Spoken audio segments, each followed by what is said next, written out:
Vive en la plenitud de la buena noticia que es Cristo Jesús. ¿Y de qué trata esta buena noticia? Salvación de la muerte y vida eterna. Libertad sobre la esclavitud del pecado. Y ahora somos el templo de su Espíritu Santo. Somos la casa de Dios. Somos su casa. Bienvenidos a nuestra casa con Dios. Su casa. Soy el pastor Manu Pajarín. Y en nombre de mi esposa, la pastora Luris, y de los pastores Ángel y María, le damos la bienvenida a esta prédica. Así es. Israel y Filistea fueron siempre enemigos. Filistea tenía varios reyes, mientras que Israel era gobernado por su Dios, al cual no siempre le hacían caso, no siempre lo obedecían. Eso ocasionaba que actuaran dispersos y sin sentido de unidad nacional. Todo cambió con la llegada del primer rey que Dios les permitió tener, el rey Saúl. Más organizados ahora, Israel logra ser un mejor rival para los filisteos, quienes idearon una estrategia simple para intimidarlos y sojuzgarlos como esclavos. Trajeron a la batalla a un temible paladín, casi invencible, el gigante Goliat. Encontramos en Primera de Samuel, capítulo 17, desde el verso 1, lo siguiente. Los filisteos reunieron su ejército para la batalla y acamparon en Efes-Damín, que queda entre Soco en Judá y Azeca. Saúl respondió reuniendo a las tropas israelitas cerca del valle de Ela, de modo que los filisteos y los israelitas quedaron frente a frente en montes opuestos, separados por el valle. Luego Goliat, un campeón filisteo de Gat, salió de entre las filas de los filisteos para enfrentarse a las fuerzas de Israel. Medía casi 3 metros de altura. Verso 5. Llevaba un casco de bronce y su cota de malla hecha de bronce pesaba 57 kilos. También tenía puestos protectores de bronce en las piernas y llevaba una jabalina de bronce sobre el hombro. El asta de su lanza era tan pesada y gruesa como un rodillo de telar, con una punta de hierro que pesaba casi 7 kilos. ¡Wow! Su escudero iba delante de él. Entonces Goliat se detuvo y gritó, mofándose de los israelitas: ¿por qué salen todos ustedes a pelear? Yo soy el campeón filisteo, pero ustedes no son más que siervos de Saúl. Elijan a un hombre para que venga aquí a pelear conmigo. Si me mata, entonces seremos sus esclavos, pero si yo lo mato a él, ustedes serán nuestros esclavos. Hoy desafío a los ejércitos de Israel. Envíenme a un hombre que me enfrente. Cuando Saúl y los israelitas lo escucharon, quedaron aterrados y profundamente perturbados. Quedaron aterrados y profundamente perturbados. ¿Qué harán ahora los israelitas? ¿Dónde conseguirán a un paladín que enfrente a tan formidable enemigo? ¿Habrá algún guerrero entre las tribus de Israel que sea capaz de enfrentar y vencer a este gigante? Al parecer, ahora sí que Satanás se saldrá con la suya. ¿Quién podrá enfrentar esta pandemia? Enfrentar a su virus y a sus secuaces de escasez económica, despidos masivos, ruina y depresión. Al parecer ahora sí que Satanás se saldrá con la suya. ¿Qué haremos nosotros los creyentes? ¿Qué hará el rey Saúl? En realidad, el rey Saúl estaba tan aterrado y perturbado como todo su ejército. Escondido y ya anticipadamente derrotado, el rey Saúl no tenía ni idea de cómo enfrentar la situación. No tenía ningún plan o solución a mano. Estaba derrotado totalmente. Sin embargo, había alguien que no estaba perturbado y ya tenía un plan para esta situación. Dios, el Señor Todopoderoso, el Eterno, tenía más de 5 años preparando la solución para este momento. Porque a diferencia del rey Saúl, Dios sí está organizado y planificado de antemano. Y para el rey Saúl, quien representa en esta historia a los miembros del pueblo de Dios que son carnales y no espirituales, la respuesta de Dios ante Goliat fue toda una sorpresa. La respuesta espiritual de Dios para enfrentar a Goliat fue un humilde adolescente llamado David, menospreciado por sus hermanos y obligado a trabajar como pastor de ovejas por su propio papá. Es que Dios siempre derrotará el orgullo y altivez de la carne y de Satanás con su humildad. La humildad de los Davides que no enfrentan a los gigantes en su propio nombre. ¿En nombre de quién enfrentamos a los gigantes que nos amenazan? ¿Enfrentamos a esos gigantes que nos amenazan con nuestras propias fuerzas? Repasemos juntos este instante crucial y veamos de nuevo qué hizo aquel humilde adolescente pastor de ovejas, cuya seguridad no estaba en sus propias fuerzas, sino que su confianza estaba en el nombre del Dios que lo libró de las fauces de osos y leones, el Dios verdadero que lo libró de la muerte.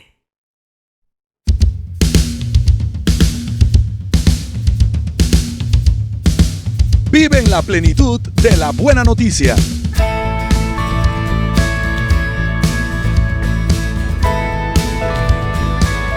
Somos la Iglesia Cristiana Nuestra Casa con Dios.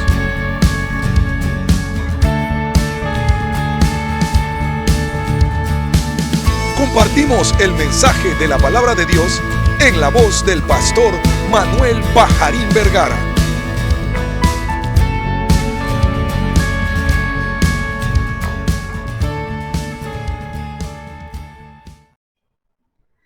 Amados hermanos, estamos en tiempos de fe, en tiempos para fortalecer nuestra fe en Jesucristo. Así es, tiempos para buscar a Dios y volver a confiar en Él. Los ejércitos del rey Saúl, rey de Israel, estaban en un dilema. ¿Buscamos a un campeón que se enfrente a Goliat o nos rendimos ante la amenaza?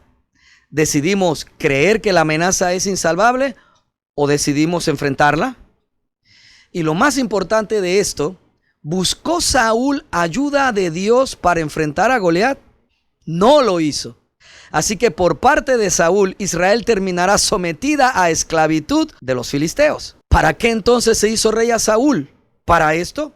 ¿No se suponía que habían pedido un rey para que los organizara y poder así enfrentar a los enemigos que estaban alrededor de ellos?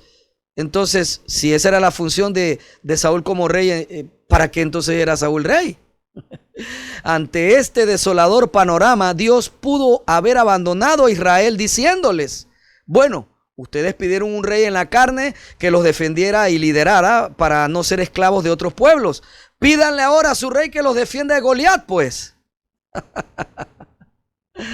Qué bueno que Dios no es así, mi amado hermano. Él es fiel y bueno a pesar de nosotros mismos. Dios, sin que nadie lo buscara, les llevó la solución al mismo campo de batalla. Obviamente su solución era lo que ellos menos esperaban. Volvamos al primer libro de Samuel en el capítulo 17. Ahora en el verso 12. Ahora bien, David era hijo de un hombre llamado Isaí, un efrateo de Belén, en la tierra de Judá. En ese tiempo Isaí era anciano y tenía 8 hijos. Sus 3 hijos mayores, Eliab, Abinadab y Simea, ya se habían unido al ejército de Saúl para pelear contra los filisteos. David era el menor de los hijos. Sus 3 hermanos mayores se quedaron con el ejército de Saúl, pero David iba y venía para ayudar a su padre con las ovejas en Belén. Durante 40 días, cada mañana y cada tarde, el campeón filisteo se paseaba dándose aires delante del ejército israelita. Un día, Isaí le dijo a David, toma esta canasta de grano tostado y estos 10 panes y llévaselos deprisa a tus hermanos. Y dale estos 10 pedazos de queso a su capitán. Averigua cómo están tus hermanos y tráeme un informe de cómo les va. Los hermanos de David estaban con Saúl y el ejército israelita en el valle de Ela, peleando contra los filisteos. Mientras hablaba con ellos, Goliat, el campeón filisteo de Gat, salió de entre las tropas filisteas. En ese momento, David lo escuchó gritar sus ya acostumbradas burlas al ejército de Israel. Tan pronto como las tropas israelitas lo vieron, comenzaron a huir espantadas. ¿Ya vieron al gigante?, preguntaban los hombres. Sale cada día a desafiar a Israel. El rey ha ofrecido una enorme recompensa a cualquiera que lo mate. Mire, esta ya era la solución que había encontrado fácilmente el rey Saúl. El rey ha ofrecido una enorme recompensa a cualquiera que lo mate. A ese hombre le dará una de sus hijas como esposa y toda su familia quedará exonerada de pagar impuestos. David les preguntó a los soldados que estaban cerca de él: ¿qué recibirá el hombre que mate al filisteo y ponga fin a su desafío contra Israel? Y a fin de cuentas, ¿quién es este filisteo pagano al que se le permite desafiar a los ejércitos del Dios viviente? Estos hombres le dieron a David la misma respuesta. Le dijeron: efectivamente, esa es la recompensa por matarlo. Pero cuando Eliab, el hermano mayor de David, lo oyó hablar con los hombres, se enojó. ¿Qué estás haciendo aquí?, le reclamó. ¿Qué pasó con esas pocas ovejas que se supone que deberías estar cuidando? Conozco tu orgullo y tu engaño. Solo quieres ver la batalla. ¿Qué hice ahora?, contestó David. Siempre los hermanos menores, ¿no? Todo regañado ahí. Verso 29. ¿Qué hice ahora?, contestó David. Solo hacía una pregunta. Entonces caminó hacia otros y les preguntó lo mismo y recibió la misma respuesta. Entonces le contaron a Saúl la pregunta de David y el rey mandó llamarlo. No se preocupe por este filisteo, le dijo David a Saúl. Yo iré a pelear contra él. No seas ridículo, respondió Saúl. No hay forma de que tú puedas pelear contra ese filisteo y ganarle. Eres tan solo un muchacho y él ha sido un hombre de guerra desde su juventud. Pero David insistió: he estado cuidando las ovejas y las cabras de mi padre. Cuando un león o un oso viene para robar un cordero del rebaño, yo lo persigo con un palo y rescato el cordero de su boca. Si el animal me ataca, lo tomo de la quijada y lo golpeo hasta matarlo. Lo he hecho con leones y con osos, y lo haré también con este filisteo pagano, porque ha desafiado a los ejércitos del Dios viviente. El mismo Señor que me rescató de las garras del león y del oso, me rescatará de este filisteo. Así que Saúl por fin accedió. Está bien, adelante, y que el Señor esté contigo. Después Saúl le dio a David su propia armadura, un casco de bronce y una cota de malla. David se los puso, se ciñó la espalda y probó dar unos pasos porque nunca antes se había vestido con algo semejante. No puedo andar con todo esto, le dijo a Saúl. No estoy acostumbrado a usarlo. Así que David se lo quitó. Tomó 5 piedras lisas de un arroyo y las metió en su bolsa de pastor. Luego, armado únicamente con su vara de pastor y su honda, comenzó a cruzar el valle para luchar contra el filisteo. Goliat caminaba hacia David con su escudero delante de él, mirando con desdén al muchacho de mejillas sonrosadas. ¿Soy acaso un perro?, le rugió a David, para que vengas contra mí con un palo. Y maldijo a David en nombre de sus dioses. Ven aquí y les daré tu carne a las aves y a los animales salvajes, gritó Goliat. David le respondió al filisteo: tú vienes contra mí con espada, lanza y jabalina, pero yo vengo contra ti en nombre del Señor de los ejércitos celestiales, el Dios de los ejércitos de Israel, a quien tú has desafiado. Hoy el Señor te conquistará y yo te mataré y te cortaré la cabeza. Y luego daré los cadáveres de tus hombres a las aves y a los animales salvajes. Y todo el mundo sabrá que hay un Dios en Israel. ¡Aleluya!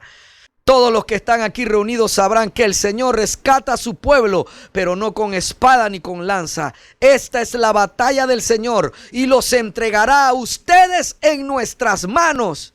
Cuando Goliat se acercó para atacarlo, David fue corriendo para enfrentarse con él. Metió la mano en su bolsa de pastor, sacó una piedra, la lanzó con su honda y golpeó al filisteo en la frente.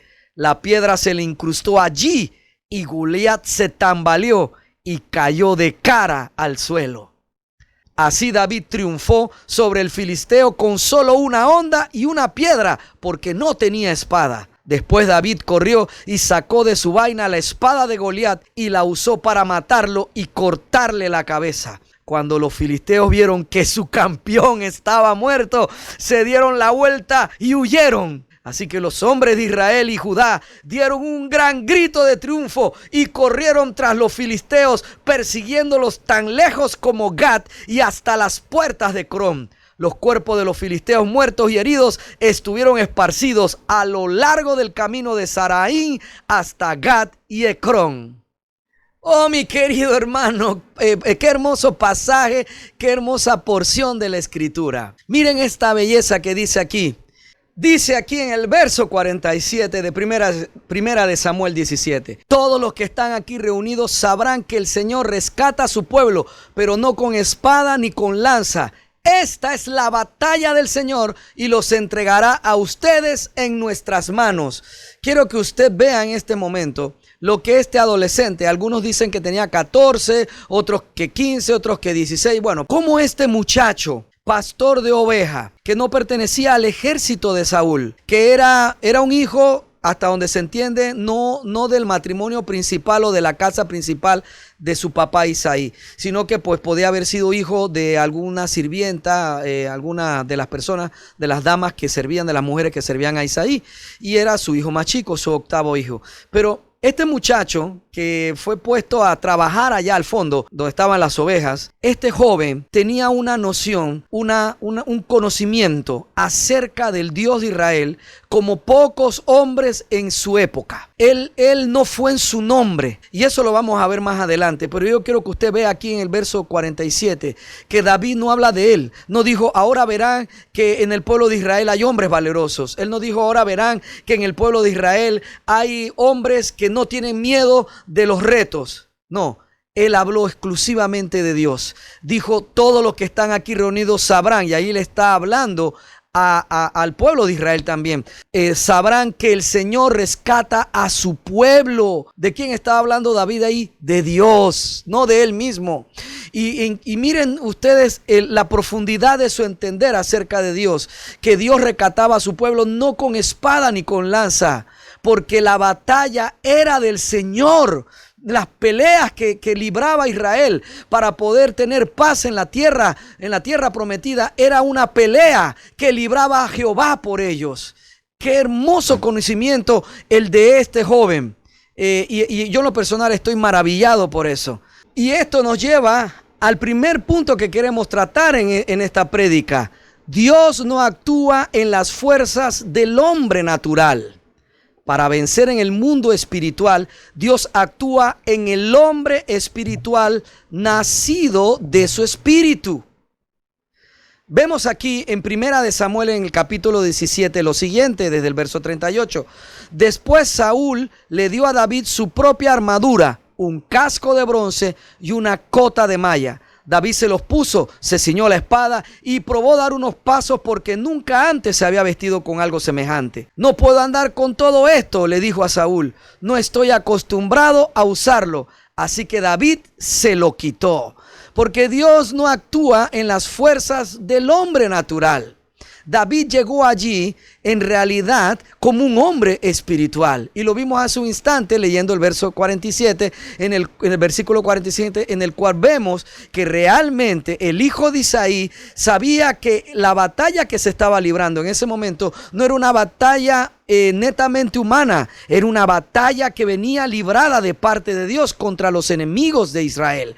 Así que en el momento en que le dicen a David, tienes que ponerte aquí la ropa de guerra del rey, porque claro, el prestigio era que David venciera a este gigante con las ropas del rey. De alguna manera Saúl le había creído al muchacho. Entonces el tema era de que se vistiera con la ropa de guerra de batalla del rey, ¿sabe? Eso daba un prestigio y demostraba a los demás que el rey estaba de acuerdo con esto. Pero en el momento en que David se pone toda esa parafernalia, que David está vestido con la ropa del rey, descubre de que en la práctica humana pues esto no estaba bien para él. Él no estaba acostumbrado a eso, porque Dios no necesitaba de ninguna cosa extra de parte de David para hacer lo que iba a hacer. Ya Él lo había capacitado en los días en que había estado cuidando las ovejas de su papá, defendiéndola de los animales salvajes. David había aprendido quién era su Dios. Así que cuando él vio al filisteo,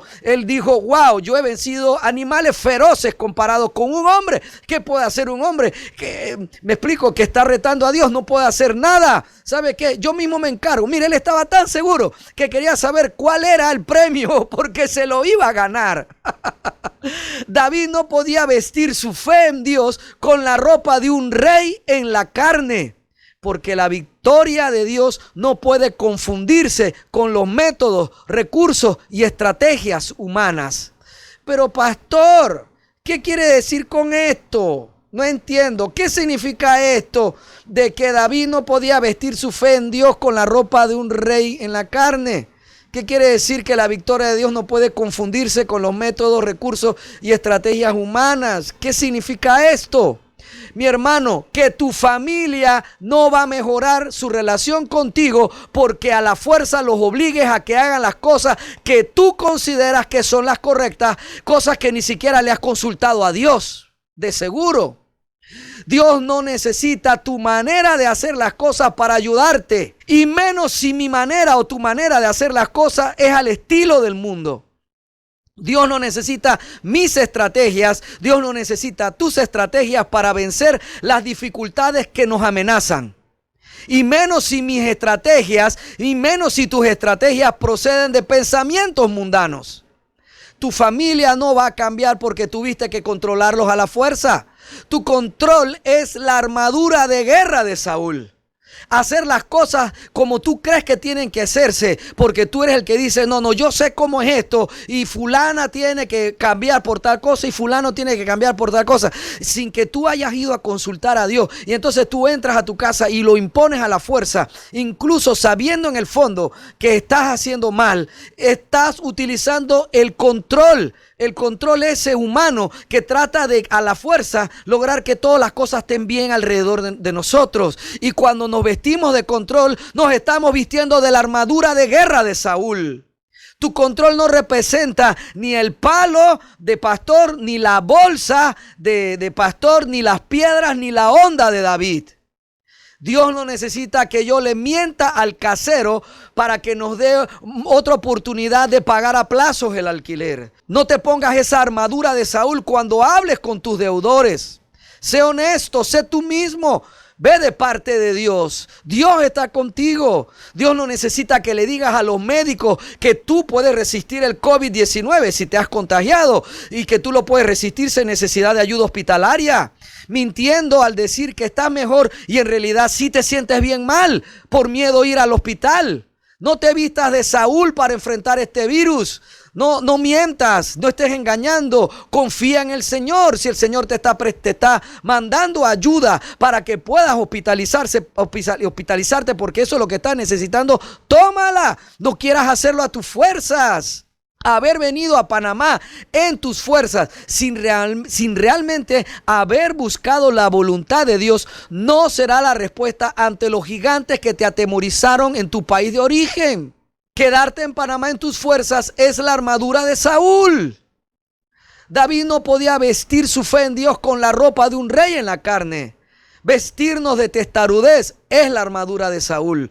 Vestirnos de orgullo es la armadura de Saúl. Vestirnos de temor o de miedo es la armadura de Saúl. Vestirnos de derrota es la armadura de Saúl. Vestirnos de desesperanza es la armadura de Saúl.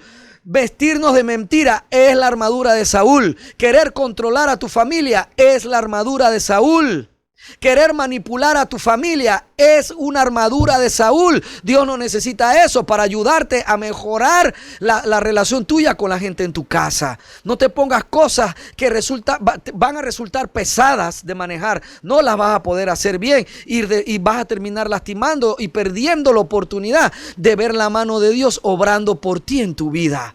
Mi querido hermano, hacer las cosas a nuestra fuerza, a nuestra manera sin Cristo, a maneras del mundo que habíamos aprendido cuando estábamos en el mundo y que no hemos desarraigado en nuestro corazón, es la armadura de Saúl.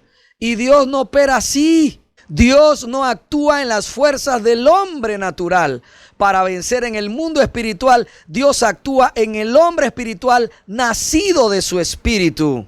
Dios no podía actuar con Saúl porque Saúl no era un hombre espiritual, pero David sí. Así que David estaba listo para hacer la obra de Dios a la manera en que David sabía hacer bien las cosas. No necesitamos utilizar la manera del mundo para poder tener éxito en casa o en la vida. Si aprendiste a que como vendedor había que mentir, mi hermano, no mientas, no tienes que mentir. No tienes que exagerar sobre tu producto, no tienes que dorar la píldora, como dicen los norteamericanos, no tienes que estar exagerando las cosas o diciéndole o dándole atributos a tu producto que no lo tienen o a tu servicio que no lo tienen. Sé honesto hasta donde tú puedes hacer y hasta donde está tu capacidad. Si ya el cliente está hablando contigo, de seguro te va a comprar. No necesitas estar exagerando. No te pongas la armadura de Saúl. Sé como David. Oiga, mi hermano.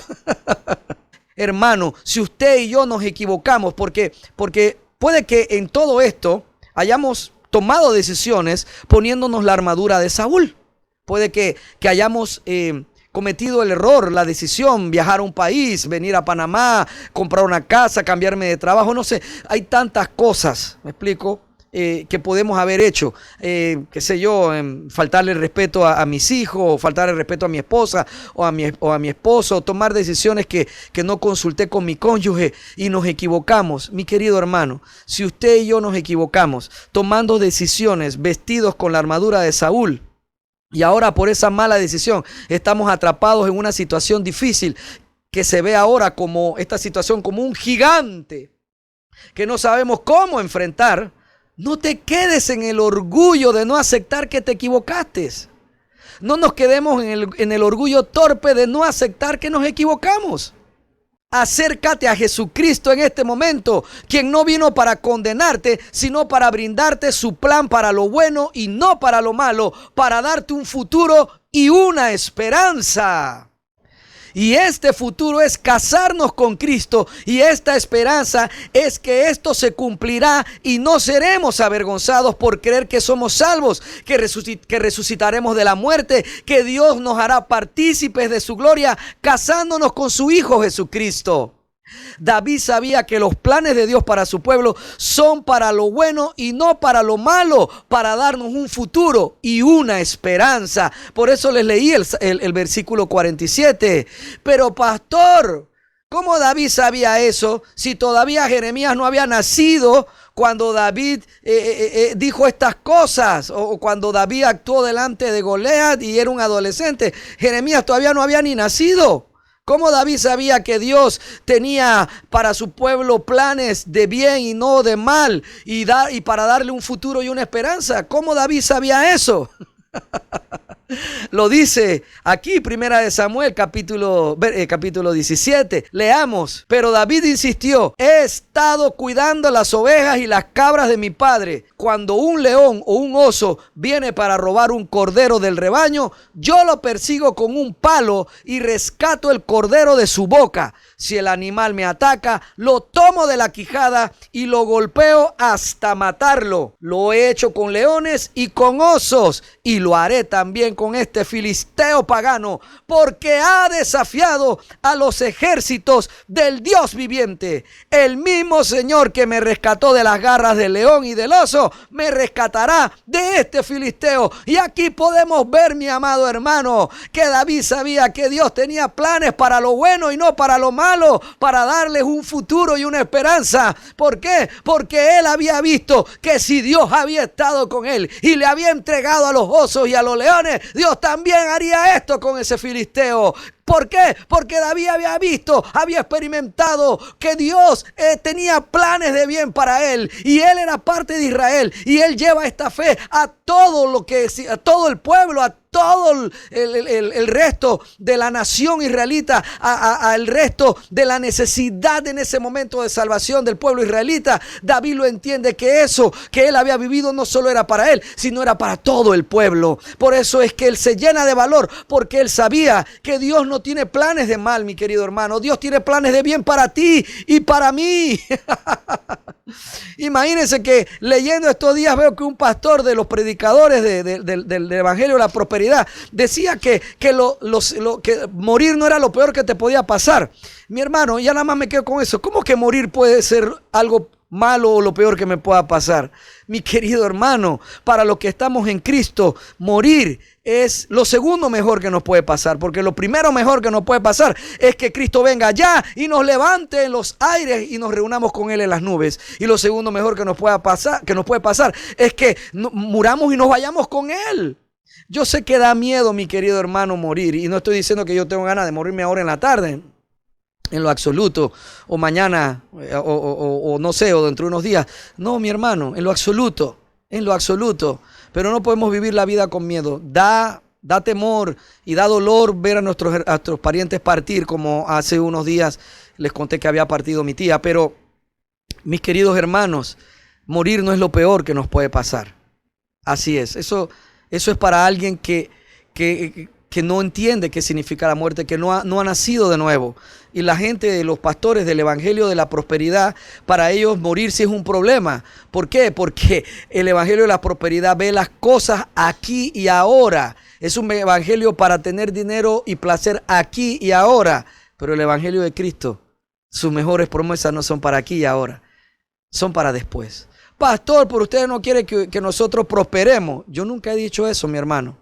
Lo que deseo es que tú prosperes correctamente, prosperes tanto en la misma medida en que tu fe haya crecido y hayas muerto a ti mismo, para que todo ese dinero que tú trabajes, porque no te lo van a regalar, los ángeles no van a venir a traerlo, vas a tener que trabajarlo, para que obteniendo ese dinero no descuides el amor ni el tiempo a tu familia, y para que todo ese dinero que obtengas después de tanto esfuerzo no te aparte de Cristo, ni te hagas altanero, ni te vuelvas loco o te vuelvas majadero o te olvides del Señor.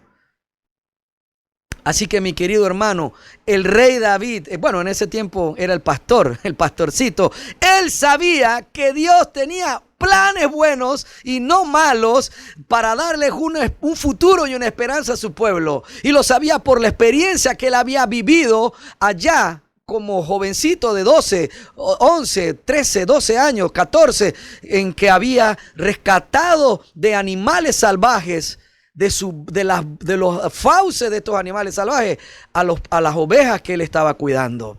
Acércate a Cristo, mi querido hermano. Si te has equivocado, Dios no tiene planes de mal para ti. No te quedes en la necedad de que no puedo aceptar que me equivoqué. No le voy a estar pidiendo perdón a nadie, porque ellos también me faltaron el respeto. Mira, hermano, aunque tú seas el papá en esa casa, aunque tú seas la mamá en la casa, aunque tú seas el pastor de la iglesia, aunque tú seas el dueño de la empresa o el gerente del departamento, si te equivocaste y en medio de la equivocación otros te faltaron al respeto, pero tú sabes que te equivocaste, tú sabes que tú faltaste al respeto, ve y pide perdón. Acepta tu error, acepta en donde te equivocaste, aunque tú seas la autoridad. Eso no te quita nada. Si los demás después, tus hijos, tu mujer o tu esposo o tus empleados o tus compañeros de trabajo, o a los que tú ves como jefe, lideras como jefe, no reconocen después de que tú reconociste tu falta, no te preocupes, tú lo hiciste. Y eso es lo que cuenta. Acércate en este momento a Cristo, quien no vino para condenarte, sino para brindarte su plan para lo bueno y no para lo malo, para darte un futuro y una esperanza. David no podía vestir su fe en Dios con la ropa de un rey en la carne, pero ahora en la fe en el Hijo de Dios sí podemos vestirnos de Cristo, el verdadero Rey según Dios, y por medio del cual hemos heredado su victoria sobre todo problema, aflicción, persecución, hambre, miseria, peligro o amenaza de muerte. Sí podemos vestirnos de Cristo. Ahora sí, esa sí es la ropa que podemos usar para enfrentar a los gigantes, para que enfrentemos ahora a los Goliat que quieren traer ruina a nuestras vidas. Sí podemos vestirnos de la armadura de Cristo, que es la fe. Así es, mi querido hermano. Por eso tenemos aquí, segundo, a los Goliat se les enfrenta llenos de Dios. ¿En nombre de quién venimos a enfrentar a los Goliat? ¿En nuestro propio nombre o en el nombre del Señor Jesucristo? A los Goliat se les enfrenta llenos de Dios. Por eso no podemos ponernos la armadura de Saúl, hacer las cosas de una manera carnal, como cuando no teníamos a Cristo, mi querido hermano.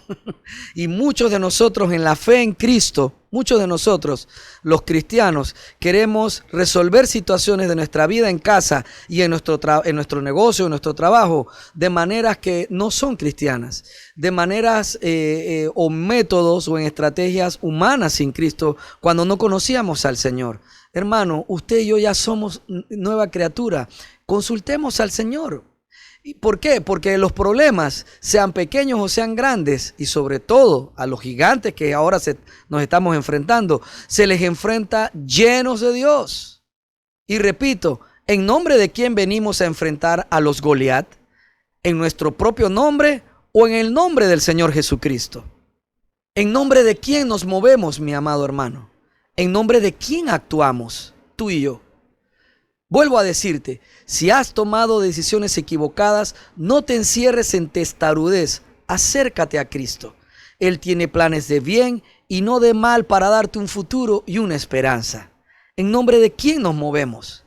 ¿En nombre de quién actuamos cuando estamos en situaciones amenazantes o nos sentimos preocupados o nos sentimos que estamos en medio de circunstancias muy adversas? ¿En nombre de quién actuamos? ¿En nombre de quién nos movemos para enfrentar estas circunstancias adversas? El adolescente David sabía que por él mismo no había vencido a los leones ni a los osos. Lo logró en la fe del nombre del Señor Todopoderoso.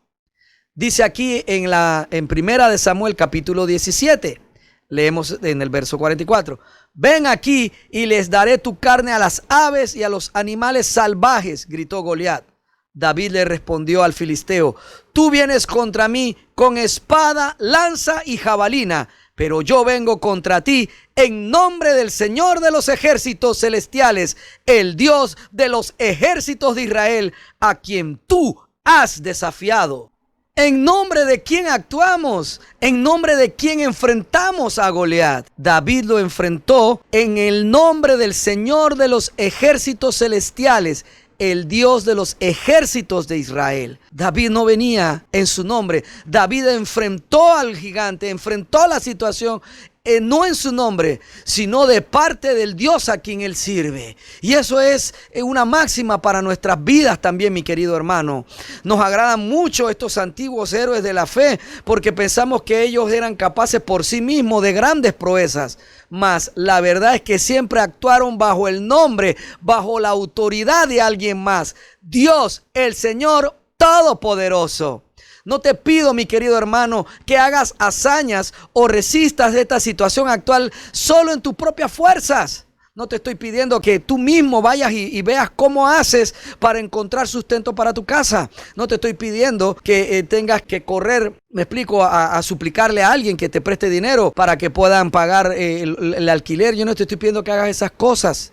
Mi querido hermano, no te estoy pidiendo que salgas a hacer barricadas para protestar. Yo no te estoy pidiendo que tú hagas grandes hazañas o que por medio de tus fuerzas tú cambies esta situación. Te pido, mi querido hermano, mi amado hermano, te pido que enfrentes a tu Goliat, que enfrentes a tus gigantes en el nombre de Jesús.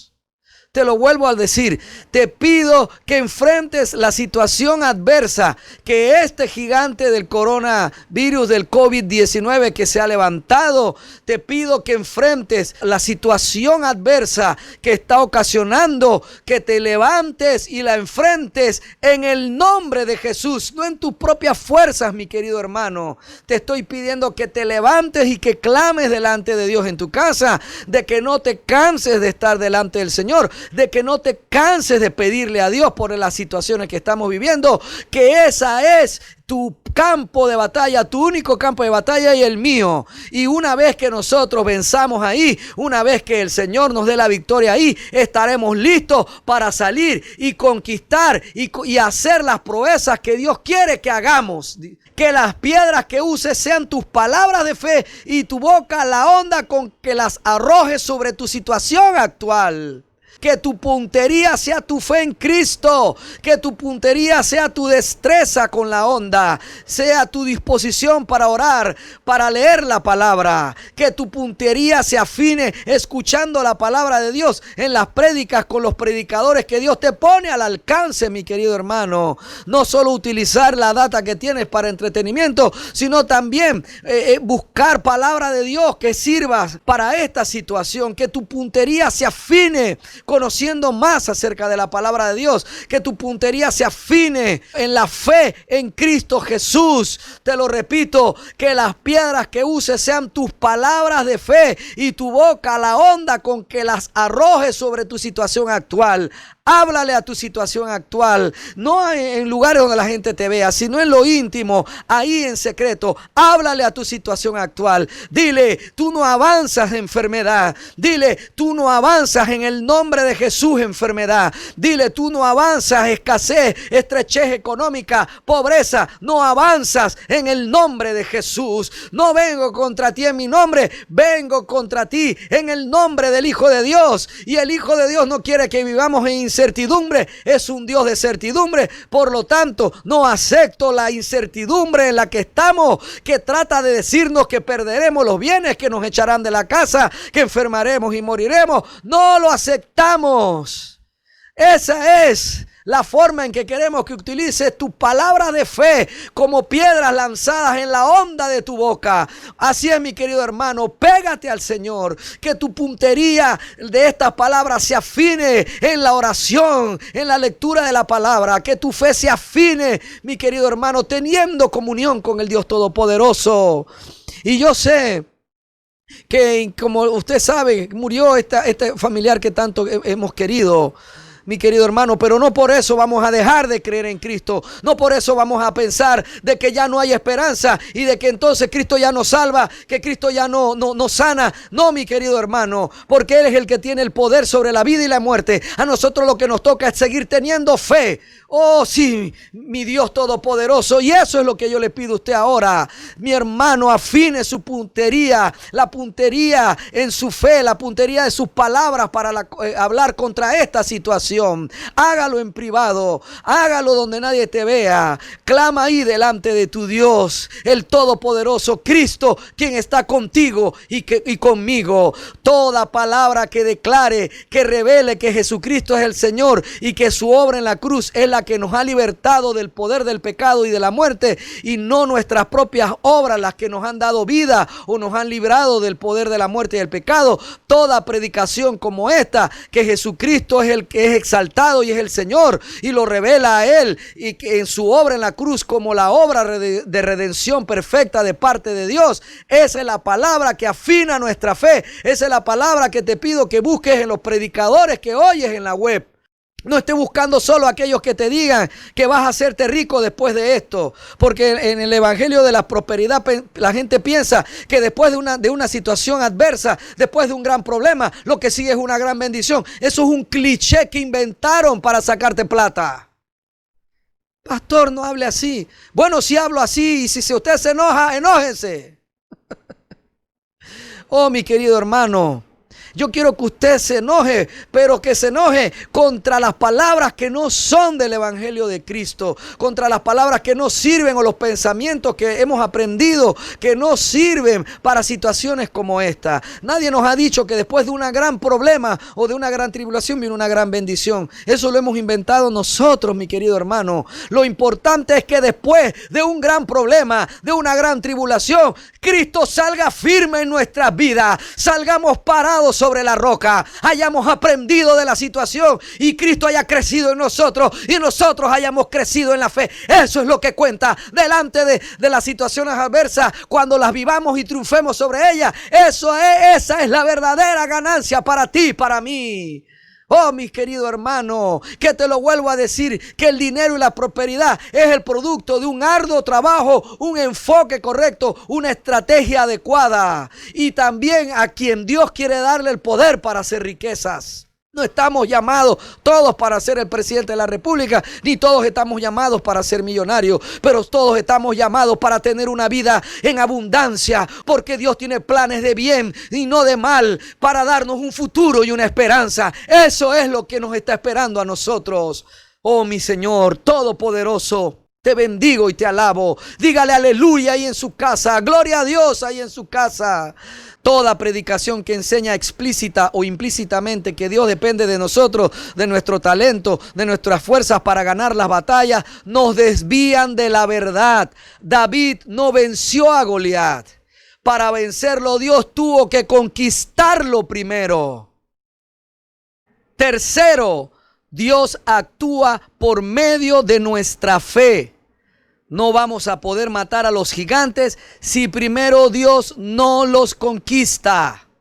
David no fue el que venció a Goliat. Mi hermano, deje de tener ese evangelio en el cual usted es el protagonista. Entendamos que el protagonista del evangelio que Dios nos ha dado, de las buenas noticias, es Cristo. David no venció a Goliat.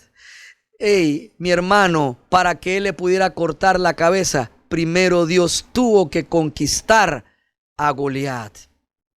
No vamos a poder matar a los gigantes si primero Dios no los vence, si primero Dios no los conquista.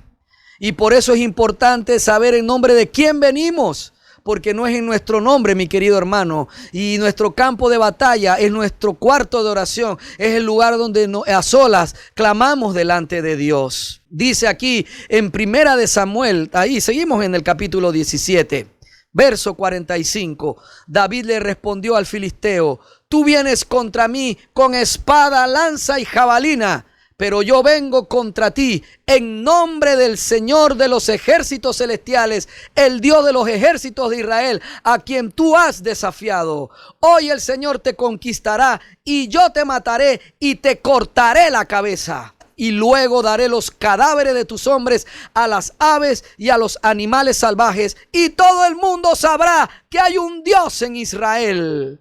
Mire lo que dice en el verso 46. Hoy el Señor te conquistará. Aleluya. Va primero y después dice: y yo te mataré. ¿Qué iba primero? Hoy el Señor te conquistará. Dile a la situación adversa, dile al COVID-19, dile a esta recesión económica, a ese problema en la familia, a esta situación que te está agobiando. Dile: hoy el Señor te conquistará. Hoy el Señor te conquistará. Hoy el Señor te conquistará y yo te mataré y te cortaré la cabeza. Dios te dice en este momento, mi amado hermano, hoy le cortarás la cabeza a ese gigante que te amenaza y sabrás que sí, hay un Dios verdadero en la iglesia para todos aquellos que creen en Jesucristo. Porque para que Dios pueda conquistar a Goliat, primero debo tener fe en que Dios es más fuerte que el gigante que nos amenaza. Estamos creyendo que si aceptamos o seguimos las indicaciones de las autoridades al pie de la letra, vamos a quebrar. Entonces, si desobedecemos a las autoridades, ¿cómo nosotros podemos ser ejemplo delante de otros que no tienen a Cristo? Y eso ya lo explicamos hace unos días, en 31 de julio, que necesitamos obedecer a las autoridades para ser ejemplo delante de las personas que nos rodean. Entonces, si nosotros estamos viendo esa situación más grande que Dios, ¿cómo vamos entonces a ir delante del gigante y decirle: no, retrocede en el nombre de Jesús, que sí vamos a tener dinero para pagar? No, mi querido hermano, no haga alardes de fe. Mejor, si tiene miedo, vaya en privado y ore. No se quede empecinado en algo que de pronto usted no sabe la voluntad de Dios. Si usted de pronto está pensando: wow, entonces que me quedo en Panamá, me voy de Panamá, ¿qué es lo que tengo que hacer? Si usted es extranjero, mi querido hermano, bueno, consulte con Dios primero.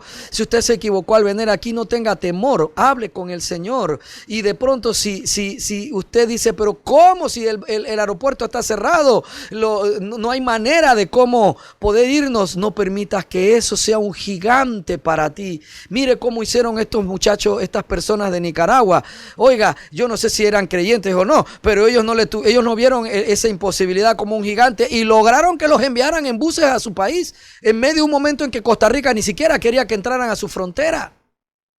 Mi querido hermano, no podemos conquistar a los gigantes, no podemos conquistar a Goliat si primero no tenemos fe en que Dios es más fuerte, en que nuestro Dios Jesucristo es más grande que los gigantes que nos están amenazando, que es más grande que los gigantes que nos están atemorizando, que es más grande que estos problemas que se están desarrollando a nuestro alrededor por esta situación. Mi querido hermano, Dios es más grande.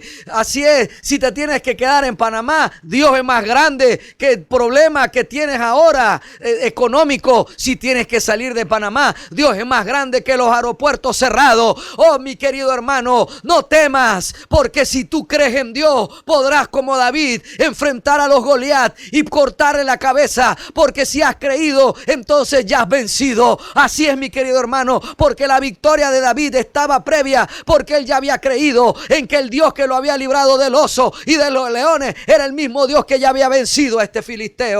Para poder conquistar a los Goliat, tenemos que recordar que Dios es más grande que Goliat. Nuestra fe debe estar en que Dios es más grande que el problema, en que Dios es más grande que la situación. ¿Quién es más grande? ¿Nuestros problemas o nuestro Dios? ¿Quién es más grande? ¿Dios o mi manera de ser? Si estás viendo que tú mismo eres tu propio obstáculo, no creas que Dios no puede vencerte. Dios te ha vencido ya. Oiga, has sido crucificado con Cristo, ya tú estás muerto, es la cosa. Acéptalo nada más. Ya Dios te derrotó. No pienses que tú no puedes, que Dios no puede contigo y que bueno, ya yo soy así, yo seguiré siendo así. No te rindas, mi hermano, que tú y yo no somos nadie al lado de Dios. No te rindas. Tu manera de ser, tu manera mala de ser no es más grande que Dios. La manera mala de ser de tu esposo no es más grande que Dios. La manera mala de ser de tu esposa no es más grande que Dios. La rebeldía o en este momento insensatez de tus hijos adolescentes no es más grande que Dios. El control de tu papá y de tu mamá cuando se ponen de una manera que pierden la sabiduría y dicen cosas hirientes contra ti y te acusan de cosas que no has hecho adolescente. Ese carácter malo de tu papá y de tu mamá no es más grande que Dios. Para que veamos a Dios conquistar a Goliat y luego poder cortarle la cabeza a ese gigante, primero debo tener fe en que Dios es más fuerte que el gigante que me amenaza. Cristo es más grande que el Goliat de mi problema. Cristo es más grande, dígalo, Cristo es más grande que el Goliat de mi problema. Cristo es más grande que mi gigante llamado aflicción. ¿Te sientes afligido? Cristo es más grande que tu aflicción. Cristo está por encima de esa aflicción. Él ya llevó en la cruz, Él pagó el precio de toda tu aflicción. Él es el varón experimentado en quebranto. Tú no te creas que Él no puede entender lo que puedes estar sufriendo en este momento. Él es más grande que la aflicción y venció toda aflicción y todo dolor en la cruz. Cristo es más grande que la persecución que ya viene sobre la iglesia que no quiere someterse a la ideología de género o a los pensamientos de aprobar el aborto. Mi hermano, cuando esa persecución se dé, sintámonos gozosos porque Dios está con nosotros y se están acortando los tiempos. Entonces Cristo es más grande que la persecución que tengas en tu casa, que tengas con tus amigos o las personas que te conocen cuando se burlan o te critican porque eres cristiano. Cristo es más grande que esa persecución. No temas, mi querido hermano.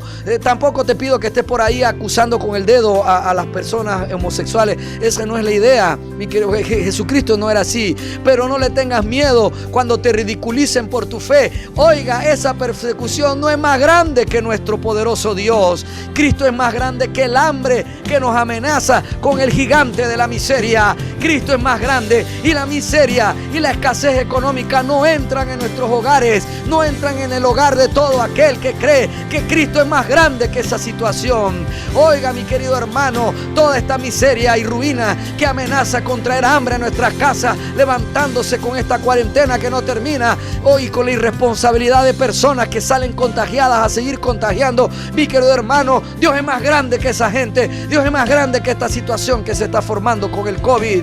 Cristo es más grande que el peligro o de la amenaza de muerte.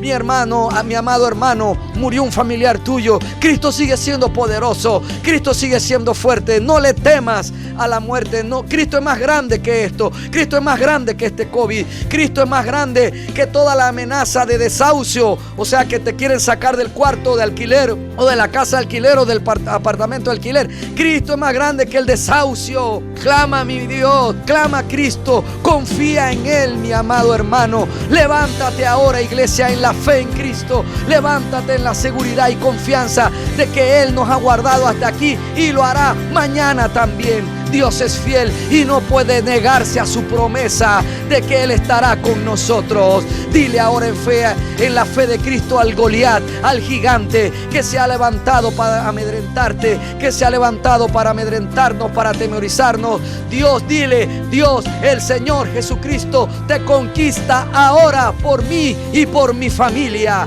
Te cortamos ahora la cabeza, echándote fuera de nuestra vida en el nombre de Jesús. Te echamos fuera, te cortamos la cabeza ahora, echándote fuera en el nombre de Jesús de nuestros pensamientos, de todos los aspectos integrales de nuestra vida. Está fuera en el nombre de Jesús escasez, está fuera en el nombre de Jesús desahucio de nuestra vida, está fuera temor, amenaza de muerte, amenaza de que no podemos salir de esto, que no tendremos trabajo, que se acabó nuestro negocio. Te echamos fuera pensamiento.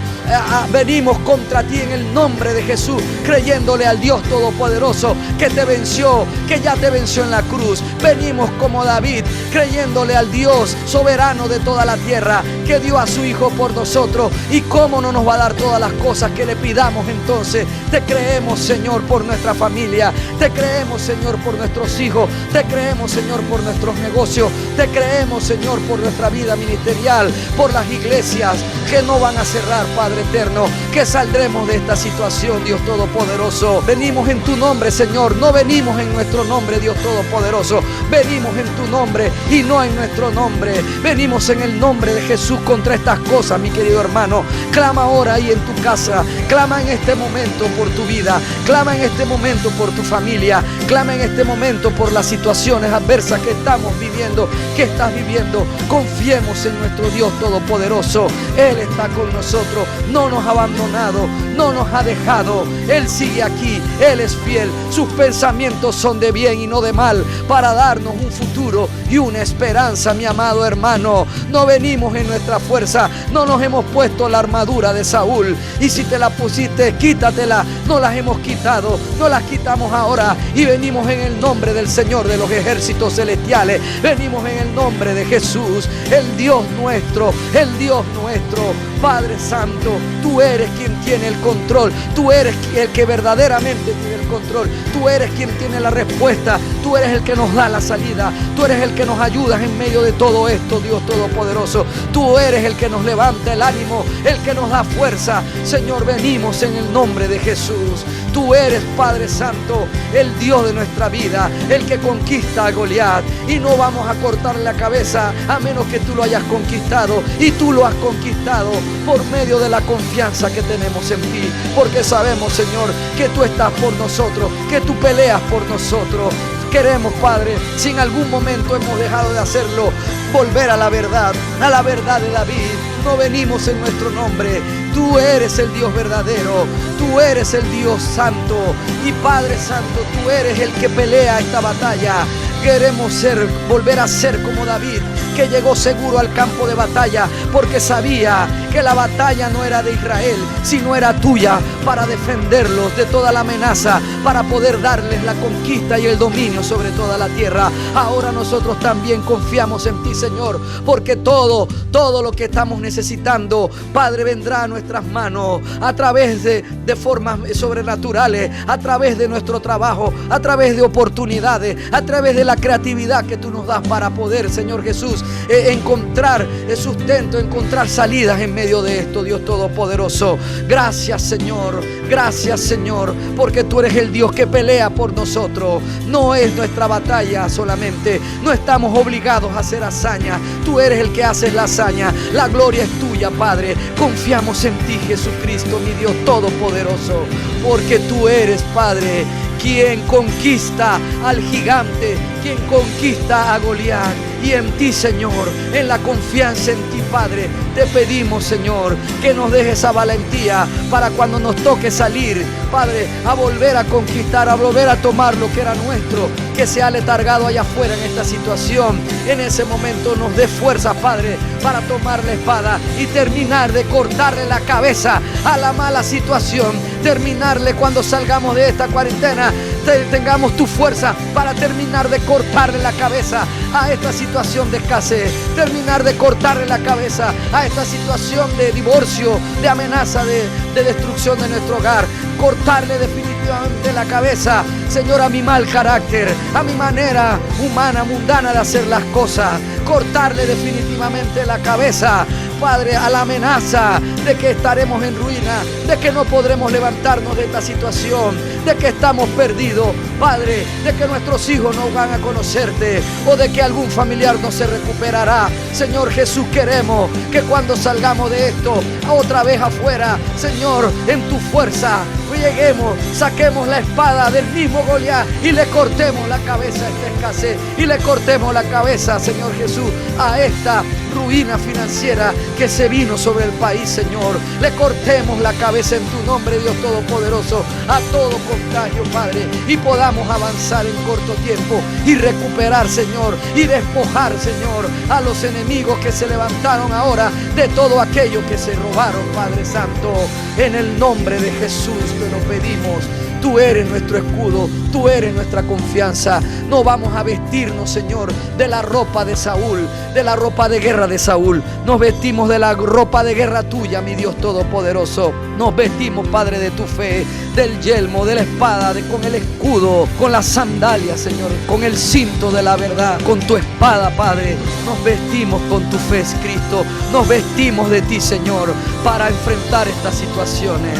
Oh Dios Todopoderoso, yo te pido que las palabras que salgan de la boca de mis hermanos sean palabras buenas, no sean palabras, Padre, de ofensa y de pleito en sus hogares, sino que sean palabras, Padre Santo, de fe, Padre, palabras que atinen, Padre Santo, en contra de la situación de Satanás en nuestra familia, y sean palabras de amor para nuestros familiares, Dios Todopoderoso.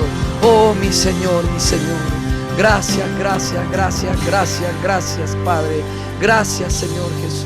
Gracias por Cristo. Gracias porque tú eres el que conquista todos los problemas, todos los gigantes, los Goliat que se han levantado, Padre, en medio de esta cuarentena y de esta pandemia, Señor Jesús. Gracias, Padre. En tu nombre nosotros es que haremos proezas, Señor. Confiamos en ti, Cristo. Confiamos en ti, Señor. El Señor te ha bendecido y te ha guardado, mi querido hermano. Jehová ha hecho resplandecer su rostro sobre ti y sobre mí. El Señor ya ha tenido de ti y de mí misericordia en esa cruz donde Cristo pagó por ti y por mí. Jehová, en la resurrección de los muertos de Cristo Jesús, alzó sobre ti y sobre mí su rostro en esa resurrección, y en Jesucristo nos ha dado, nos ha regalado, ha puesto en ti y en mí, por medio de Cristo, su paz, para que tú y yo seamos llenos de todo el conocimiento de su voluntad en toda sabiduría e inteligencia espiritual, para que tú y yo andemos como es digno del Señor, agradándole en todo y llevando fruto en toda buena obra, y creciendo cada día más en el conocimiento pleno de nuestro poderoso Dios y de nuestro Señor Jesucristo. Amén y amén.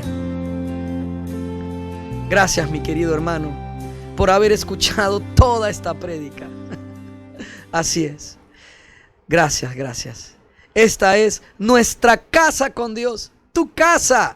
Y yo soy el pastor Manu Pajarín, tu amigo. Nos vemos en la siguiente prédica.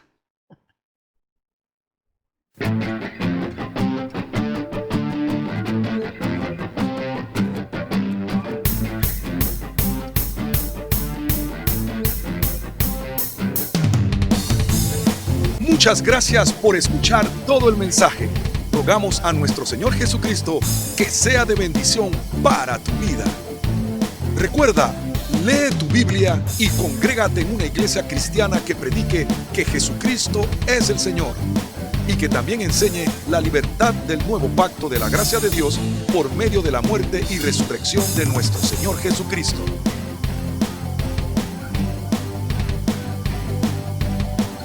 La iglesia cristiana Nuestra Casa con Dios está ubicada en Panamá Oeste, Arraiján, Vista Alegre, Vía Panamericana, en la Plaza Víctor, local número 12, frente a Cochés.